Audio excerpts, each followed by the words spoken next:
This is Steve with Layman Financials, And this is Mac with Layman Financials. and we'll be discussing Mac's financial journey today. So, Mac, tell us a little bit about yourself.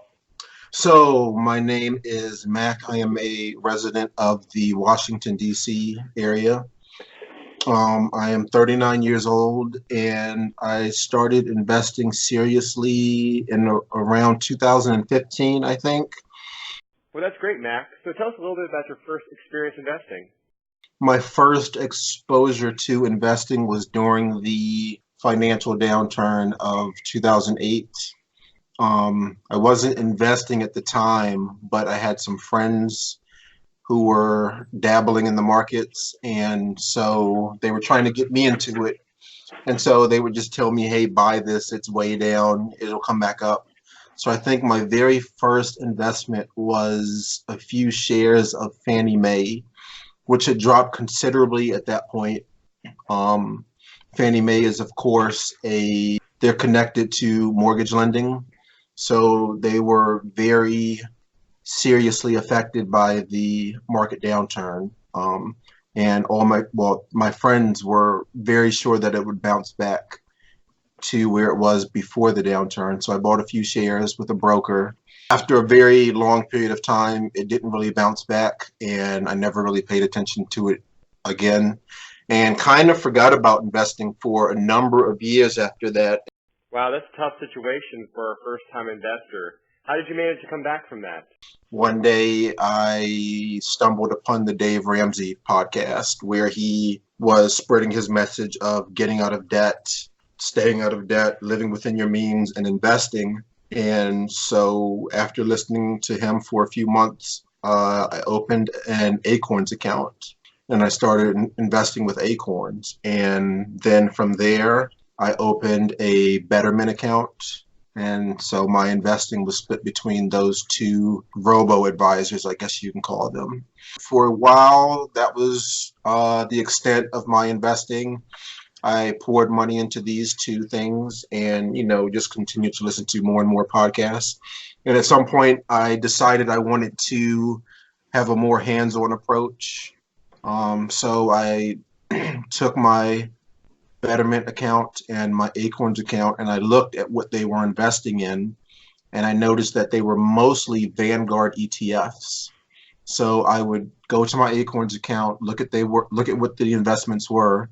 I would go to Vanguard and pull those ETFs up, and ETFs are of course exchange traded funds. So I would look these ETFs up, see what the specific investments were.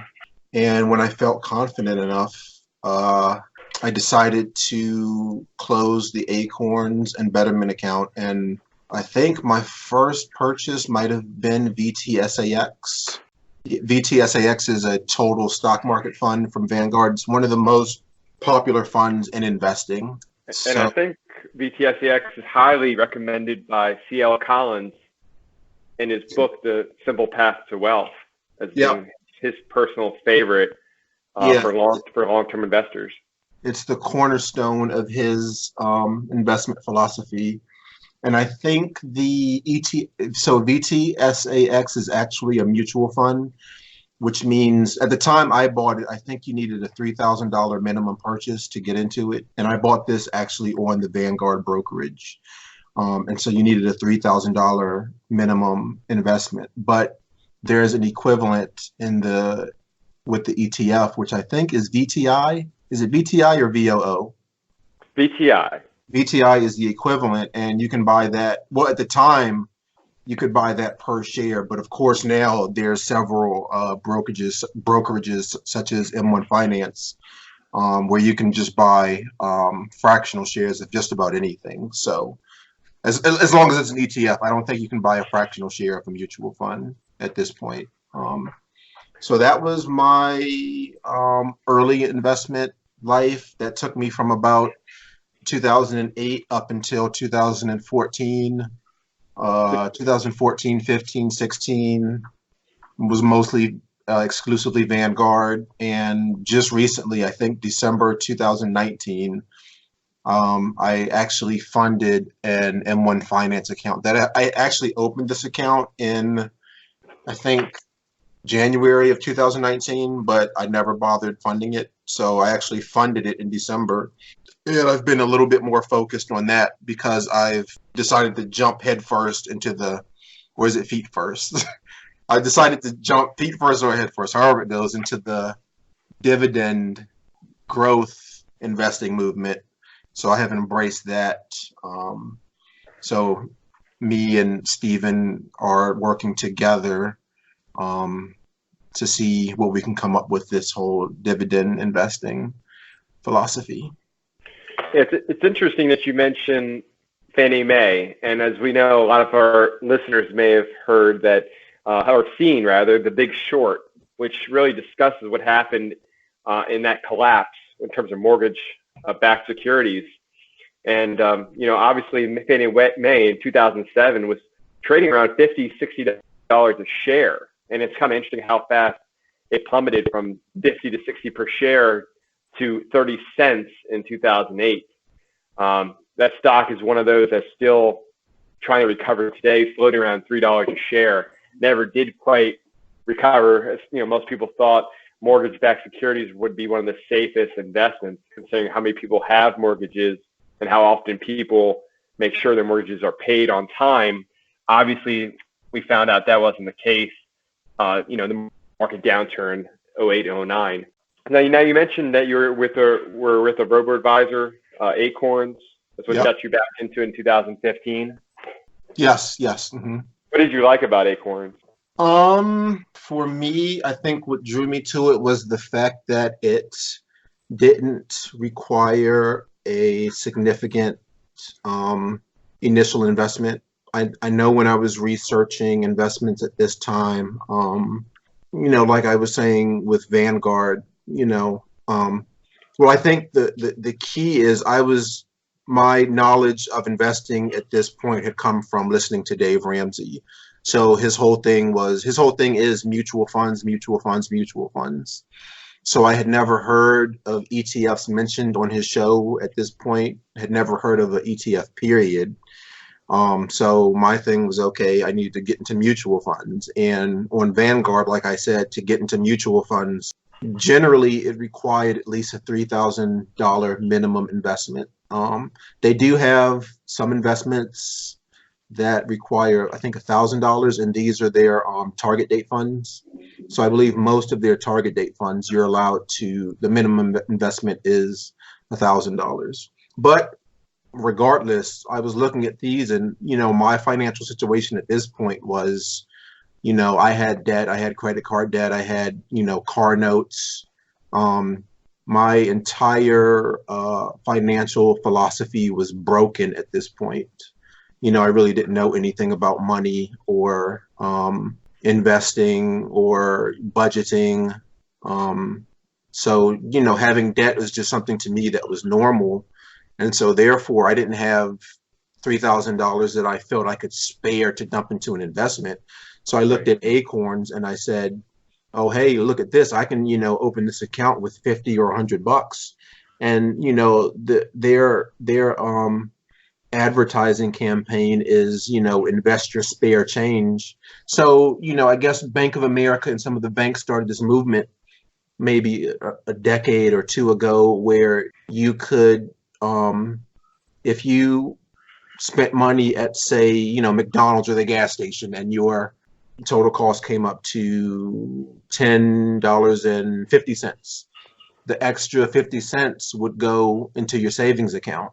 And so when Acorns came along, their thing was invest your spare change. So on purchases you made, the change that was left over that would round up to the nearest dollar, you could invest that. And so this, I found this appealing, invest, a few dimes and nickels at a time. They gave you the option to invest as much as you wanted, or as little, obviously, but you could invest $5, 10, 15, 20, 50, 100, $500 a day, a week, a month, whatever you wanted to do. So you could really invest as much or as little as you wanted to. So this is what really drew me to Acorns, and I think Betterment. it was kind of, I guess, investing for the little people at this time, where you didn't really have to go to a brokerage, or you didn't have to find a financial advisor and, worry about, having to dump thousands of dollars in one lump sum. Right. I guess the difference is, I know Bank of America had a platform where, exactly as you were mentioning, your spare change would get transferred into a saving account. I guess the difference was that, as opposed to your money getting transferred into a saving account where you would earn 0.25% on your money, Acorn gave you easy access to the market to actually enter the market. I know Acorns uses a lot of Vanguard funds. I know it uses BOE, which is an ETF, S&P 500. So you definitely can take advantage of that with Acorns. Get an easy access to entry with them on that. I know you mentioned Dave Ramsey. I just want to jump in just real quick to elaborate on something you said with the whole Bank of America thing. And me coming up, I grew up, I guess, in a middle-class family. But my parents' philosophy, not even necessarily just my parents, but everybody that I knew, their philosophy around money was save. Save. And as far as investing went, I think extent of investing was probably buying CDs. When I was young, my grandparents would buy savings bonds for me. But in listening to Dave Ramsey, he really drove home the point that you are not going to save yourself into wealth. And, as you mentioned, I think a few minutes ago, the savings rate on a savings account at Bank of America is fractions of a percent. So Correct. Dave Ramsey really drove home the point that you cannot save your way into financial prosperity. Right. For years, people have been getting into these saving accounts, earning fractions of a percentage on their money. For many years, the only investment out there were CDs, as you just mentioned. Granted, in the 60s and 70s, CDs had a higher percentage yield than they currently are yielding today, but obviously still far off of the averages of investing in the stock market, whether it be an index fund or individual stocks or mutual fund. You mentioned Dave Ramsey earlier, and he recommends 4 types of mutual funds for new investors. One being growth and income, second being growth, aggressive growth, and international. Do you have anything invested currently in international? Do you recommend it to our listeners? I believe I at one point had an international fund. It was an international growth fund with Vanguard. Was never really particularly impressed with the performance. And so I think kind of my line of thinking, well, I think first of all, Dave Ramsey's, I don't necessarily want to speak for Dave Ramsey, obviously, but I think the reason he advises in that way, and I think this is kind of the philosophy of a lot of financial advisors, is that in order to be properly diversified, you need to have equities that will go up when America is struggling. And I think what I really saw during particularly the 2008 downturn was that, to me, it seemed like everything is so intricately linked to the American economy that I don't really see the case where, America goes down, America's economy or America's markets go down and, emerging markets go up. It just Right. seemed to me that, everything, like, it's kind of like the saying, when America sneezes, the rest of the world catches a cold, So I, kind of, it may be the case. I'm not a financial advisor or planner. I have no degrees or certifications in that field, but just from the observations I've made, I haven't been convinced that method of diversification will actually end up being beneficial, because it really looks to me that most of these markets really follow what America does. It seemed to me that when we had the 2008 financial crisis, that was largely an American problem, but it pretty much took the entire world with it, you know. Right. So it wasn't the case that, you know, oh, hey, America's like in the middle of like the biggest recession since the Great Depression, but, you know, India and China and they're all thriving now. So put your money here. Like those markets were all beaten and battered too. So, you know, I just decided not to really focus so much on the international. And as I've now really embraced the dividend growth investing movement, I think I have a VYMI. I think that's the fund I have. So it's a international dividend fund. VYM is Vanguard's. What is that fund again? Is that the VYMI? yeah, VYM? No, VYM. What is that? That's the American. That's American High Dividend Yielding ETF. Okay, yeah. So the VYMI is the international version of that fund. So that's currently the extent of my international holdings right now. Yeah, I know VYMI is very popular if people trying to gain some exposure to international holdings while trying to gain a high dividend. I know it has a higher dividend at current than VYM. But yeah, exactly speaking on what you mentioned, and I think what you're going at is really everything now is kind of a global market. Exactly. Globalism has really affected things, whereas when you invest in a Google or you invest in a Visa, MasterCard, or tech companies in general, I can go on and on. These companies are not domestic companies. They're international, you know, large growth companies. And whatever happens to them abroad or in the States does affect it as a whole. So some people will look for additional exposure outside the U.S. market, but sometimes with some of these huge companies, it will be affected internationally either way. I wanted to speak to you a little bit about some of these books that you've been reading over the years. I know you mentioned one to me, The Dividend Mantra Way. Another one was The Richest Man in Babylon. Both of those books I know had an influence on you. Would you like to speak about those? For me personally, The Richest Man in Babylon is, I think, the cornerstone of my current financial philosophy. Basically, in the book, it basically just teaches that you need the purpose of money should be for your money to make more money. In order for you to do that, you have to put your money to work. So I think I just read The Richest Man in Babylon either this year or last year. And I do think it was very influential in driving home the point or the realization that money is really a tool. You know, and of course, it depends on how you use it. It can either be, well, it's a tool regardless, but it's either a tool to buy you assets or it's a tool that you can use on liabilities. Yeah. But the best way to use money is to use it as a tool to make more money for you. So that was definitely a very influential book for me. The Dividend Mantra, that's the other one you mentioned, right? Yes. Yes, that was a very, let me see if I can pull this up real quick and see. Yes, Jason Fieber, yes.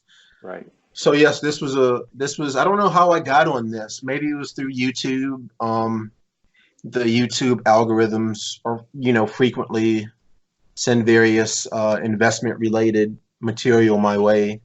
So I think it was something through YouTube that put me onto dividend investing, and I stumbled upon this book somehow. And I think this book was very influential in getting me to understand that there's two different types of it. Well, there's probably more, but as far as, I guess, relatively simple investing, there's growth investing. And with growth investing, basically you're buying equities for the growth. So you buy it at $10, hoping that one day it'll be $20, and then, you know, $30 and $40 and so forth. And then the other method is dividend investing, where you buy your equities based on how much income they will provide you. And for me, thinking long term down the lines, I realized that I would rather have my investments making money that I could use without selling off the actual investment. So it's equivalent to like if you have a tree, how do you want to make money off of it? Do you want to make money off of the fruit the tree produces, or do you want to make money, cutting off the limbs of the tree and using that, and so I realized for me, I think it's much more sustainable to use the fruit the tree produces, which is comparable to when you're dividend investing. You use the money produced by the stocks or mutual funds or ETFs, and you use that money, whether you want to use it to buy more investments or use it to pay your bills or whatever the case may be. But I do think there's room for both. There's, certainly if you buy, okay, we see right now Tesla has been going up significantly over the last week or two. So say you bought Tesla when it was $22, and now it's like knocking on $800, $900, $1,000. That's also viable because you can sell that and you can put that money into dividend. Yeah, you can put that money into dividend producing. So I don't think it necessarily has to be an either or. I think the key for me is to find the sweet spot in the middle. Another book that I highly recommend that I'm a big fan of is The Millionaire Next Door. Oh yeah, that's a great one. Well, anyway, yes, I recommend. Yeah, The Millionaire Next Door is another one of my cornerstone books. So, I'm glad you mentioned the analogy about the tree. Such a simple analogy. I remember reading in the Dividend Mantra Way. There's a quote in there, something to the effect that never invest in anything you don't understand, or never invest in any idea that you can't illustrate with a crayon. And I think some of the most simplest ideas about investing or about wealth saving were in that book, The Richest Man in Babylon, how he was discussing that you can't just accumulate money and then waste it on things you don't understand, or accumulate wealth and use it for pleasures and riches, whereas part of that money needs to be put back and pay yourself. And that whole idea of paying yourself enough to accumulate something that one day will build you wealth. Of course, the things in the book were referencing things that aren't as relative today, but the fact remains the same: is if you continue using money earned for liabilities that are depreciating in value, that are not working for you, then you're never going to be able to accumulate any type of financial freedom or any type of wealth, as opposed to accumulating assets that will actually build you wealth. And I think both those books touch on that. So I do appreciate that analogy that you made in reference to that. Now, you mentioned Vanguard a lot, and what are your thoughts on Jack Bogle? I know that he was a founder of the Vanguard in terms of how the everyday investor can gain easy access to the market, and I think he changed a lot of things. What are your thoughts on Jack Bogle? I think Jack Bogle is a modern day hero, basically. Wow. Definitely very influential, and I think they call him the father of the index fund or something along those lines. And so I think I'm not familiar with the full history of Jack Bogle, but I think before he came along, I think basically the way most people invested was went to your broker and you just bought single stocks. And Jack Bogle came along, and his philosophy was, well, I don't know. Actually, was it Jack Bogle or was it Warren Buffett that said, buy the whole haystack instead of looking for the needle in the haystack? That is actually a direct quote from Jack Bogle. Don't look for the needle in the haystack, buy the haystack. Okay, yeah, buy the whole haystack. And basically what he's saying there is the American markets trend up over time, and it's kind of a fool's errand to look for the individual companies that you think are going to do well here and there. So since the American markets over time will go up, his idea was to put the entire American market into one fund or various funds, and give people the opportunity just to buy the entire market or sectors of the market, whether it was small cap, small companies, large cap, large companies, or various sectors. But instead of risking, because there is a lot of risk when you're buying single stocks. So instead of um, taking on that risk, just invest in the entire market. And in that sense, you're essentially investing in America. So if you have faith in America and the American economy, then you really can't go wrong with investing in mutual funds. Very well put. Very well put. I've read very much about how prior to Jack Bogle and Vanguard, there was a very expensive cost of entry. You either had to go into get a spot in a hedge fund with a money manager, or at very minimum paying 2 to 4% for someone to actually monitor your investments and make the investments for you, as opposed to now having these fractions of a percentage. As little as 0.04 in some cases to a tenth of 1% for cost of entry into these mutual funds and ETFs with brokers like Vanguard. So prior to Jack Bogle initiating some of these earlier funds with Vanguard, there was definitely a higher cost of investing. And I guess that's why a lot of people say that Jack Bogle is kind of the everyday person's, like you said, a hero, but your everyday person that changed the investment field, not just for a wealthy investor, but just for the everyday investor. Yeah, I think there kind of was this mindset maybe among people where it's kind of like investing was a thing rich people did. I know even myself kind of growing up, I was aware of the stock market, but even for me, I think I kind of had this thought where, that's not something somebody like me would do. Like that's investing is like something rich people do. And I think that belief is maybe grounded in reality a little bit, and not necessarily rich people, but before Bogle came along, it was kind of a situation where you needed money to get into the markets, And Jack Bogle, like you said, he came along and he substantially lowered the cost of investing, which made it much more accessible to the everyday man and woman. No, absolutely. I agree with that. And obviously everyone knows who Warren Buffett is, a pioneer himself. And actually, I think he's the one who said that Jack Bogle did more for the everyday investor like you and I than anyone else he's ever known. And that, a lot of people say Jack Bogle, was worth millions of dollars, but he could have very well been worth billions of dollars, but that wasn't his agenda at all. His agenda was to help, create, as they say, no nonsense, low fees, and get like the ability for everyday people to enter the market at affordable cost.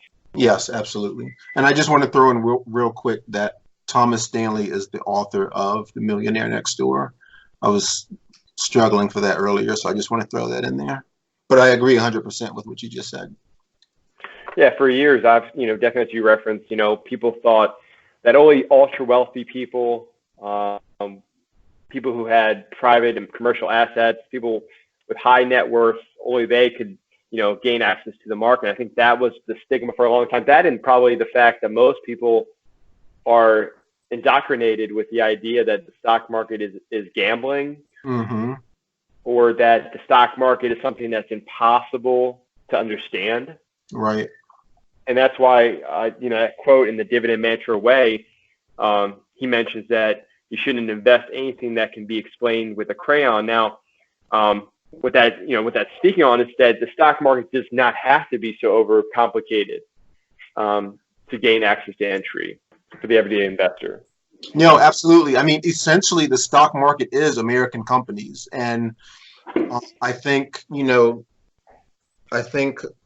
people give it this aura of mystery, and it's really not that complicated. You're essentially investing in the things you use every day, whether it's food, appliances, tools, movies you watch. Everything you do every day is owned and produced by a company, and essentially the stock market is just the collection of these companies that you can invest in. So it really doesn't need to be as complicated as you think it is, as well as some people think it is. And for a long time for me, I didn't understand what it was to invest in the market. I thought it was very risky. You come up kind of hearing about, all you ever hear about is crashes, whether it was the Great Depression or was it Black Thursday or Black Friday or Black Monday of 1987. Right. Yeah. And then the bubble, the tech bubble that burst in 2000. You hear about the horror stories. That's what the media throws out, but you never hear about the years of wealth building in between these blips on the radar, So, Right. coming up, kind of all you really hear is the horror stories of people who lost money investing, even if it's not the stock market, even if it's somebody like Bernie Madoff, when all these people lost all their money with Bernie Madoff, it's kind of painted as people lost their money in an investment scam, which is what happened, but it kind of reinforces this stereotype amongst uneducated people that investing is risky and you can lose a lot of money, which you can if you don't necessarily know what you're doing. And you can put money in bad companies that don't have strong fundamentals, and you can lose money. But I think what happened with Jack Bogle is that he basically eliminated that risk, because when you're investing in a mutual fund like VTSAX, basically the only way to lose your money is for a catastrophic world-ending event, because that fund may go down, but you can pretty much bet your life it's going to come back up. As long as America has a viable, as long as capitalism is viable, there's really no way for you to lose your money investing in sound mutual funds. So Jack Bogle definitely was very influential and instrumental in completely eliminating the risk and the mystery involved in investing in the stock market. Right. No, absolutely. Especially something like VTSAX, people wonder why it's so highly recommended. It's so heard about. But when you're talking about the entire market, 3,000 plus stocks, the whole amount of asset class you're talking about there, and that's just what he was talking about, picking the entire haystack as opposed to trying to pick one winner, which is obviously a whole other conversation we could get into. But as you mentioned, Bernie Madoff, some of the people that were investing with him were really celebrities, high net worth earners, Mm-hmm. and they invested with him trying to beat the market or get a better than average return. And obviously, we all know how that story ended. So you definitely have to do your due diligence and make sure and look who you're investing with. Obviously, you don't want to invest with a company that you don't know much about their fundamentals or what they stand for. But Vanguard does, as you kind of referenced already, kind of takes the guesswork out of it. You get to choose from some of the top companies in the country, Fortune 500 companies, dividend aristocrats, dividend champions. These are some of the cream of the crop companies that make up these mutual funds and ETFs.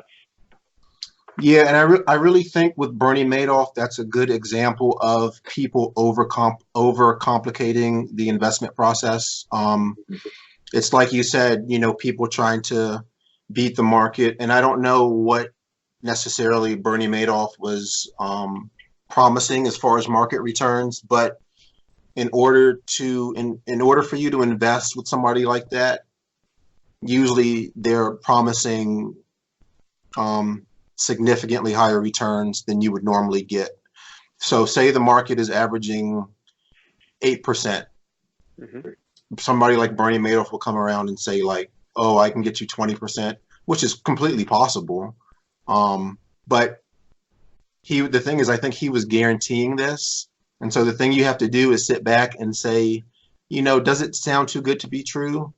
And just be smart and don't overcomplicate the investment process and don't get greedy.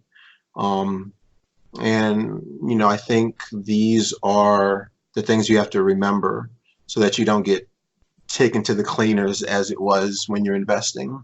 No, I mean, absolutely. As we've seen in most of these charts, a 10-year chart, some of these stocks are averaging 10 to 12%. Obviously, this year has been 2019 was quite the bull market, upwards of 20%, in some cases higher than 24 to 27% returns. But we know that's not the norm on average.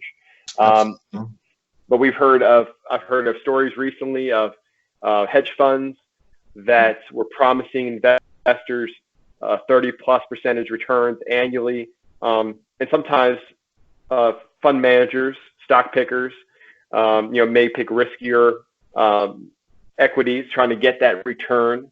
And sometimes when it looks too good to be true, sometimes it is. And I think that was the case with some of those Bernie Madoff investors. Yeah, absolutely. Well, we've had a good conversation so far. I'm kind of getting an understanding of how everything started back in 2008. You mentioned getting with Fannie Mae.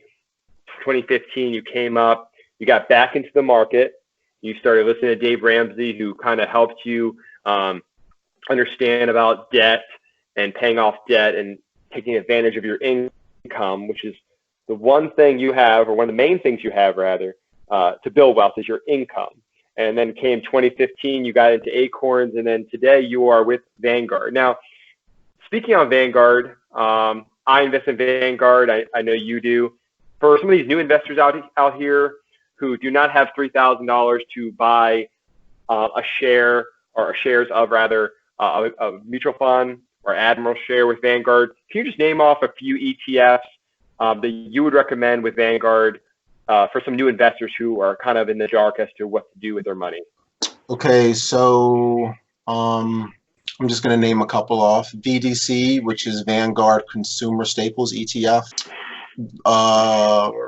VGT, Vanguard Information Technology ETF. And let me just real quick, let me explain why I think these are good investments. VDC, which is the Consumer Staples ETF. I think this is a good investment because it's reliable. If I can just, let me see if I can just pull. Now, when you say VDC, that's more on the consumer basis, consumer goods and service, consumer goods. So would that include things such as PepsiCo or Procter & Gamble? Yes, if this thing would pull up, yes, that's exactly, yes. So we're talking about things that Americans use every day. Every day. Yeah. I'm thinking McDonald's, your toilet paper companies, your Q-tips, your Pepsis and Cokes, right. All these things that it's not like Tesla where, Tesla's not a consumer staple. So yeah, those companies you named, those are the type of companies that would be included in consumer staples. And so for that reason, it's a more defensive position, which means that during bad economic times, if you have your money invested in this fund, it won't necessarily, it's not necessarily the case that this fund goes up, but it doesn't depreciate as much. Like say, for example, if VTI, which is the total market fund, say that went down, just hypothetically, 50% during the 2008-2009 crash, the consumer staples fund might have gone down 10, 11, or 12, or 13, up to 15%, something along those lines. So it's kind of a hedge against the really bad times. And in the good times, it doesn't necessarily appreciate as much as a higher growth fund, but it gives you more stability. It gives you more stability in your portfolio. So that's why I highly recommend. It's companies that have been here for a long time. Your Kraft Heinz, open your refrigerator or your kitchen cabinet, and the things you've been buying, your parents have been buying. Those companies are the companies that you'll see in the VDC fund. You think it's pretty stable. You think even though if there's an economic problem, whether it be in the markets or whatnot, people are still buying these everyday goods. And as you mentioned, open your refrigerator, open your pantry, whether it be toothpaste, food, beverages, you name it, BDC covers it under that umbrella of stocks. Right. Absolutely. And you mentioned also VGT, did you? VGT? Oh, let me just real quick just name off a couple of holdings. Procter & Gamble, Coca-Cola, Pepsi-Cola, Walmart, Costco, Colgate-Palmolive, Walgreens. So as you see, these are companies that none of these companies are likely to be going out of business anytime soon. Right. No, some of these companies, as you mentioned, have been around for 100 years or more and have a very strong presence in each of these markets. Right. That's been built over decades. You mentioned VGT. Is that your technology sector ETF? Yeah. So this is a sector that has performed very well over the last longer than 10 years, actually. And it is the Vanguard technology sector ETF. This is something I invest in because it has very good growth. Mm-hmm. It has a good growth history, and I think will keep that growth potential going into the future for the foreseeable future. We're only getting more and more technologically advanced as time goes on. So I don't necessarily, just for example, over a year-long period, that fund has been up 42%. Now, I don't necessarily think that fund's going to be up 42% every year for the next 15, 20 years. There are some years it's definitely going to be down, but we are definitely becoming a consistently more technologically proficient society. So I think this is a very good fund to own. It's probably, I think, maybe Vanguard's best performing growth fund over the last 10 years. So that's why I hold it. Yeah, no, it's a great holding. If people think about some things they've used today, I bet anyone who's listening to this program today is either have signed into their Facebook today, have bought something on Amazon, has done a Google search, has used an Apple product, whether it be the earpods or their tablets, or have used Apple on their computer today. So whether it be Microsoft, Facebook, Amazon, Google, Apple, etc., these are just some of the holdings within VGT within that technology sector. Yeah, absolutely. Your Googles, like you said, Googles, your Apples, those are the type of companies you're going to see in there. Samsung, Sony. So yeah. And for somebody who may say, well, you know what, that sounds great, but I love real estate. I can't purchase real estate right now, but they has that bug and they want to own properties. Is there an ETF for that within Vanguard? Yeah, the V&Q, the Vanguard Real Estate Index Fund. This is a fund, for a more income-minded investor. Mm-hmm. It also has very, I would say, reliable, consistent growth. It's not going to grow the way necessarily a total market or S&P 500 fund does, but it gives you stable growth and consistent income. So again, that's V&Q, and that's the Vanguard Real Estate Index Fund. And it doesn't necessarily have to be Vanguard. You can usually get these funds with just about any broker. It's essentially a REIT. It's basically Vanguard's equivalent of a REIT, which is a real estate investment trust, I think. Is that? Yeah.